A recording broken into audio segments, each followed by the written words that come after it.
All Indiana Politics is your premier source for Indiana politics, focusing on issues that matter to you. I still want us to be the best in the Midwest. We can't afford another lockdown. Give the citizens of this country the relief they need. Education in the state of Indiana remains priority number one. In-depth, nonpartisan coverage. We don't know exactly where the economy will be in January. People are worried with good reason. Exclusive interviews with Indiana's political leaders. We have the resources here in the state of Indiana to care for those who are in need. Expert analysis on critical legislation. We need to reform those laws. This recovery is going to take some time. We've got to anticipate that there'll be a budget shortfall. From Wish TV, this is All Indiana Politics Podcast on the All Indiana Podcast Network. Good Sunday morning. Welcome to another edition of All Indiana Politics. I'm Phil Sanchez. Governor Mike Braun wants to cut $700 million in state operational spending and get rid of the wait list for childcare vouchers. Those are some of the highlights from the budget proposal that he released on Thursday. The governor also wants to raise teacher pay and cap property taxes. Here's some of what he had to say as he rolled out his budget. I want to make sure that we continue what we've been doing over the last 20 years, and I'm going to take a pragmatic, business-minded approach to government.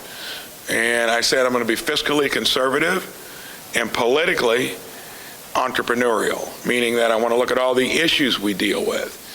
And I don't know why anybody would be opposed to it, because you get more done doing that. Some of the particular priorities: K through 12 education, half our budget.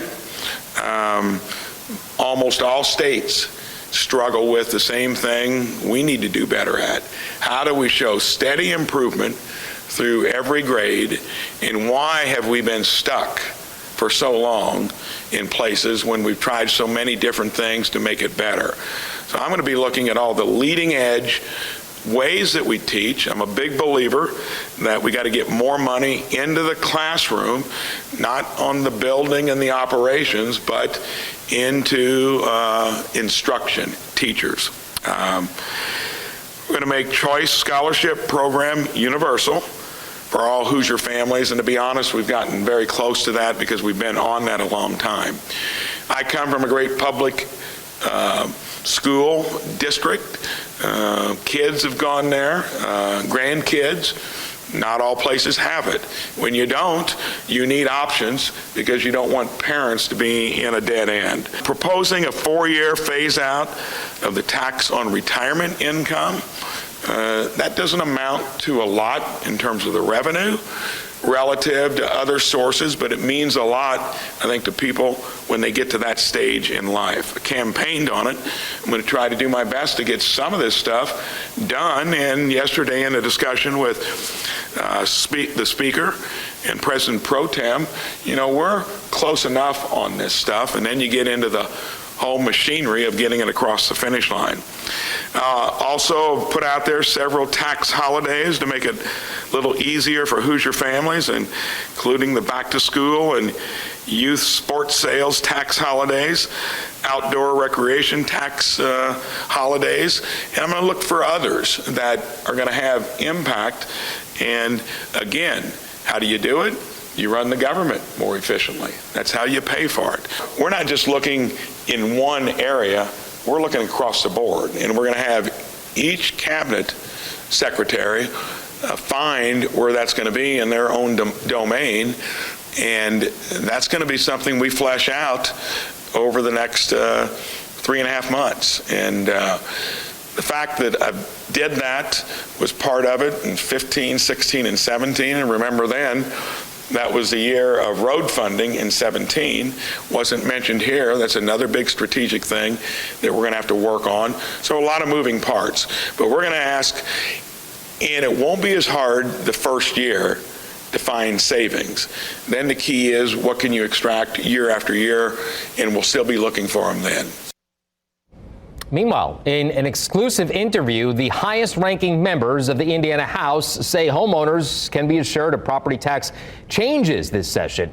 For the first time, both the Speaker of the Indiana House and the House Minority Leader joined All Indiana Politics for a joint interview with our government reporter, Garrett Berquist.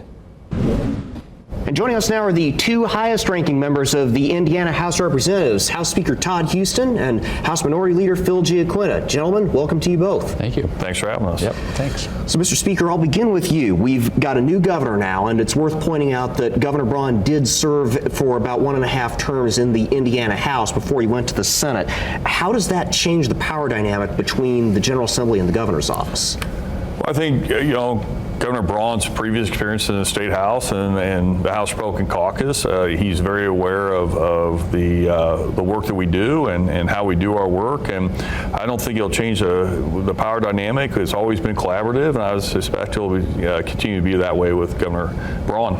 And so, to Leader Giaquinta then, do you see any areas where Democrats might be able to also work with the Braun administration? Oh, for sure, yeah. I looked at the last couple sessions where we worked with House Republicans on several issues, and particularly when it comes to healthcare costs and the things that we've done with regards to transparency and hospital billing and those sorts of things. So I'm sure we're always open-minded to extend our hand and to work on any issues that the governor's going to feel like that's important to his agenda with regards to, again, healthcare costs, education funding, those type of things. So yeah, we're willing and ready and able. Mr. Speaker, we've already seen multiple pieces of legislation filed in both chambers on property taxes. Senate Republicans have basically brought in Braun's plan as Senate Bill 1, and you've indicated that, at least for the time being, we're going to let the Senate take the lead on that. From what you're seeing in your caucus, how likely is it we get some sort of property tax relief, and what shape might that take? I think we'll get property tax relief. The way it works is the budget starts in the House, and we'll spend our time focusing in the first half of the legislative session on the budget. The Senate's put property tax relief as Senate Bill 1, and then they'll deal with it in the first half. Then we'll switch sides, and I'll have a chance to do the budget, and we'll have a chance to do property taxes. But look, we've heard loud and clear from our constituents that they want more. They want property tax relief and more, reliable tax bills without huge leaps. And we're working together to find that right balance between making sure that we provide property tax relief and yet also make sure that the local units of government have the resources they need to be able to provide the services that their constituents want. And to that point, Leader Giaquinta, several members of your caucus have raised the concern of potentially losing some of that local tax revenue, and your party's nominee for governor brought that up as well. What to you would be a solution that would prevent that while still getting that property tax relief? Well, and it's complicated. We recognize that.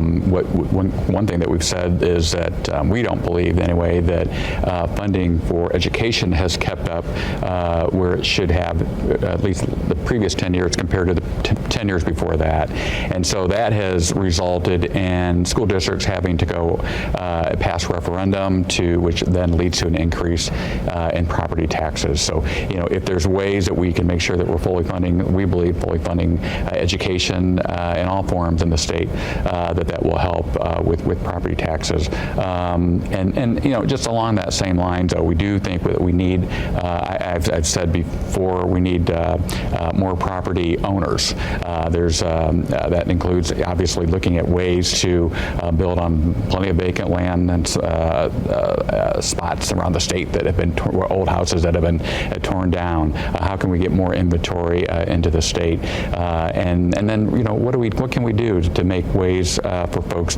that can't currently, particularly new homeowners that can't currently buy houses? There is some assistance that the state can provide.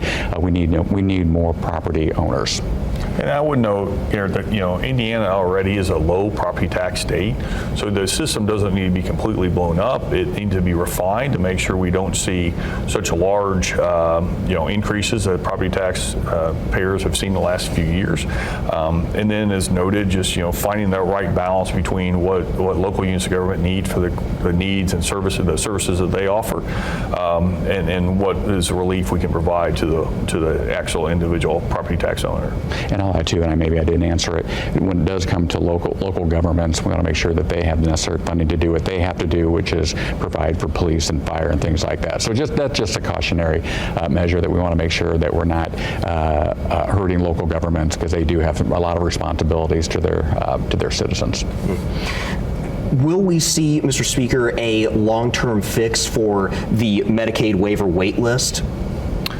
Well, I think there's going to be a lot of discussions around Medicaid in general. As we've noted, this is an incredibly important topic. Right now, the Medicaid costs are skyrocketing, having a huge impact on our budget, which means it's hard to come up with the dollars to support other needed programs like education, infrastructure, and other health-related programs. So, look, I think it's not just looking at the wait list, looking at the system as a whole, making sure that the Hoosiers that are eligible are on Medicaid, but making sure that those that don't meet eligibility requirements aren't receiving Medicaid benefits too. So, we're going to have a comprehensive discussion around Medicaid. We are completely aware of the fact that that's helping some of the most needy Hoosiers in the state. We want to make sure we have a program that supports them, but a program that also is within the fiscal constraints that we have to be all and meets the needs of the folks that are receiving those services, but also is fiscally responsible.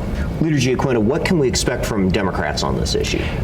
As I've said before, where there's a will, there's a way. So we'll look for ways to make sure that those are most vulnerable or neediest Hoosiers are taken care of. You can look at different sort of priorities that have been taken place in the last couple budgets with regards to funding, for example, for IEDC or a further increase in the private school voucher program. I mean, there's some money there that we could use to fill these funding gaps. So, I think it's just a matter of the budget writers getting together, and we'll figure this out to make sure that our neediest Hoosiers are taken care of. All right, coming up, Indiana's best political team on Braun's first few days in office when we return. All right, welcome back to All Indiana Politics as we welcome in two members of Indiana's best political team, Republican Tom John and Democrat Kip Tu. Let's begin with Governor Braun's budget. Tom, does this budget provide an answer to the state's Medicaid funding crisis, in your opinion? Well, I think it's a great first step. I think you're seeing him come in day one. He's got several initiatives to say, okay, how do we begin to cut costs that we need to cut? How do we take a hard look at what we're doing, and are we doing it right? Can we do things more efficiently? Can we create opportunities for additional revenue to take care of the people that need to be taken care of, and to make sure that there's not fraud and abuse without? So I think it's a great first step. Obviously, he's got to go through session. He's got work to do there, and he's got to get all his people in there. But between the staff he's brought in and the secretary he's brought in and then what he's proposing, I think it's a great start. Kip, from where we sit right now, where do you think there might be the most agreement and disagreement between the two parties? Before we talk about differences between the two parties, I think the Senate's Medicaid position is pretty significantly different at the moment than Governor Braun. So it's going to be interesting between the two of them to see where things are. I think the Senate's contemplating kicking 250,000 people off of Medicaid rolls.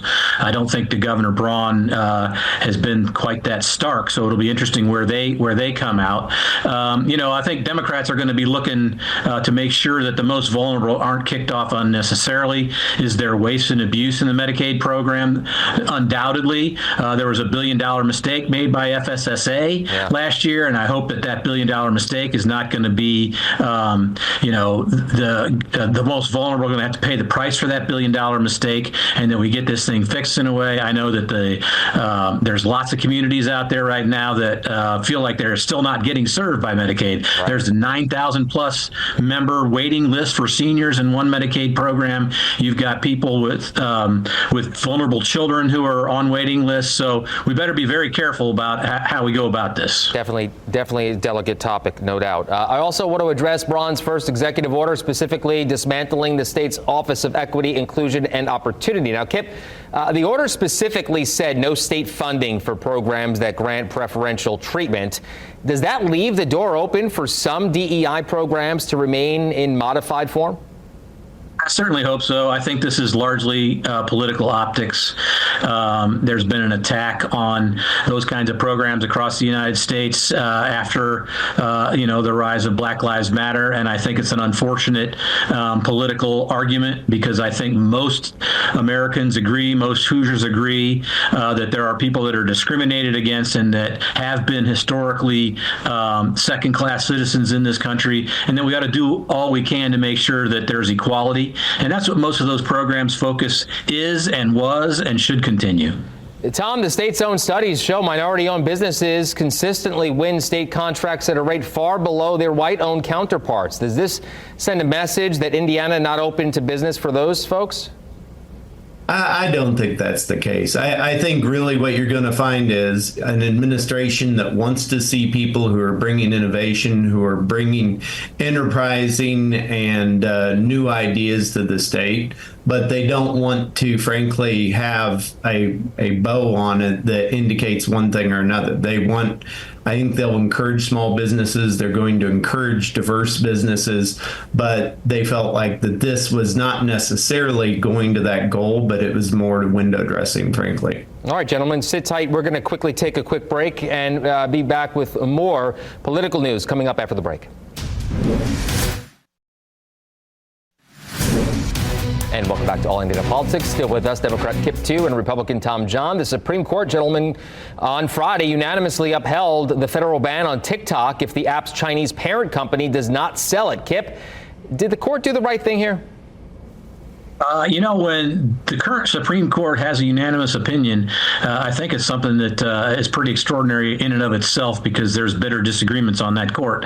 I'm not an expert on TikTok, but I will say that I have been concerned for some time that the Chinese government's using it for data collection, and I think that's I don't think the Chinese government should be trusted. Yeah, Tom, could this represent a turning point in the First Amendment case law? I don't think it does. I think this is a very particular point, and I think it is telling that's per curiam that it was a unanimous decision by the court, that they looked at what Congress was taking on. This wasn't about what a streamer is putting on TikTok, but rather what could be happening unwittingly to many tens of millions of American citizens. And so, just as you'll see in sort of times of crisis, this is one of those examples where I think you've seen, and it's really an extraordinary circumstance that's not going to lead to other things in the First Amendment space. And to be fair, the government did give them an out, said, hey, sell the company and, you'll be fine. But they didn't want to do that. So it is what it is, gentlemen. Hey, let's turn to tomorrow's inauguration of President Donald Trump. Tom, Trump's American Carnage speech last time raised more than a few eyebrows, to say the least. What will you be listening for tomorrow? Well, inauguration is a moment of, change in the country, and it's about messaging. But really what I'm going to be looking for is less what's said on stage and more what's happening with the new tranche of people that are coming in that very clearly are meant to disrupt Washington, D.C. And I think come in with a much greater intentionality than 2016. I think it'll be interesting to see in the coming 100 days, 6 months, what happens and how they all proceed. Kip, do you see a less confrontational approach to Trump from congressional Democrats this time around? Well, that remains to be seen. I certainly, if you watched the Hegseth committee hearings last week, I wouldn't say it was less confrontational. I'd say it was about where it should be. As I look towards tomorrow, I think it's a sad day for America. I think this man should not be in office. I think the release of the report last week on his leading the insurrection, he should be in jail and not be president of the United States. But a majority of the country disagreed with me, and so he's taking office, and Democrats did not decide to attack the Capitol, even though we disagree. We are turning power over to him. I hope he uses it wisely. I have very little faith he will. Let's turn back to TikTok here quickly. I have about a minute left. Do you think Trump will go ahead and ban it? I think if he can find a way to make money off it himself personally or his family, he'll allow it. Tom, go ahead. You respond to that. It's a national security risk. I've never had TikTok on my phone because it's always concerned me. And I think it's the right thing to do. I think there are a lot of people going to advise him to do it when it's said and done, unless they turn around and decide to come up with the divestiture. I think it will get banned. Quickly, gentlemen, your thoughts on him moving it inside tomorrow? Thought he was a strong man. I'm a little surprised. Tom, go ahead. Take us home. Well, I think, it's already decisions that are good for the American public. You don't want anybody getting frostbite as we get going. So it was the right thing, and I think it's an indication of things to come. Kip, love that answer. I know you guys can't see each other. Good stuff, gentlemen. As always, good to see you both. We will talk soon. Thank you. We'll be right back. All right, thank you for joining us for All Indiana Politics this week. We'll be back here next Sunday morning at 9:30. And be sure to check out the All Indiana Politics podcast online at wishtv.com. Again, the inauguration taking place tomorrow will have full coverage here on Wish TV and wishtv.com. Have a great rest of your weekend. From Wish TV, this is All Indiana Politics Podcast on the All Indiana Podcast Network. Watch All Indiana Politics live Sunday mornings at 9:30 on Wish TV and at wishtv.com. Subscribe to this podcast and listen weekly here on the All Indiana Podcast Network. And be sure to discover even more great podcasts at allindianapodcastnetwork.com.